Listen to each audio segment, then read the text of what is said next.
Vijay தேவர்கொண்டாக்கும் Rashmika மந்தனாவுக்கும் engagement நடந்து முடிஞ்சிருக்கு. இந்த விஷயம் தான் சோஷியல் மீடியாவில் வைரலாக போயிட்டு இருக்கு. 2018 வெளியான கீதா கோவிந்தம் படம் மூலியமா தான் விஜய் தேவர்கொண்டாவும் ராஷ்மிகா மந்தனாவும் அறிமுகமானாங்க.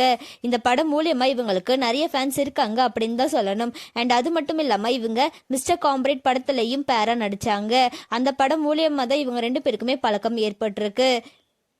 அக்டோபர் 3 அதாவது நேற்று தான் விஜய் தேவர்கொண்டாக்கும் ராஷ்மிகா மந்தனாவுக்கும் அவங்க ஃப்ரெண்ட்ஸ் அண்ட் ஃபேமிலி முன்னிலையில் ரொம்பவே சிம்பிளாக என்கேஜ்மெண்ட் நடந்து முடிஞ்சிருக்கு. அதை அவங்க பிஆர் டீம் தான் அனௌன்ஸ் பண்ணியிருக்காங்க. 2026 பிப்ரவரியில் கல்யாணமாக போகிறதாவும் அனௌன்ஸ் பண்ணியிருக்காங்க.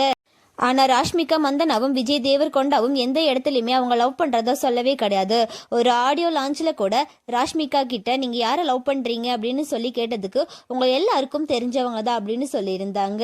அதனால் எல்லாருமே விஜய் தேவர்கொண்டாவாக தான் இருக்கும் அப்படின்னு சொல்லி நினச்சிருந்தாங்க. அதே மாதிரி விஜய் தேவர்கொண்டாவுக்கும் ராஷ்மிகா மந்தனாவுக்கும் இப்போ என்கேஜ்மெண்ட் நடந்து முடிஞ்சிருக்கு. கூடிய சீக்கிரம் விஜய் தேவர்கொண்டாவும் ராஷ்மிகா மந்தனாவுக்கும் என்கேஜ்மெண்ட் நடந்ததை பற்றி அஃபிஷியலாக அனௌன்ஸ் பண்ணுவாங்க அப்படின்னு சொல்லி நினைக்கிறோம். வெயிட் பண்ணி பார்க்கலாம். விஜய் தேவர்கொண்டாக்கும் ராஷ்மிகா மந்தனாவுக்கும் நம்மளோட சேனல் சார்பாக விஷஸ் சொல்லிக்கலாம். உங்களோட விஷஸாக கமெண்ட்ல சொல்லுங்க. அண்ட் இந்த மாதிரியான அப்டேட்ஸ்க்கு நம்மளோட சேனலை சப்ஸ்கிரைப் பண்ணிக்கோங்க.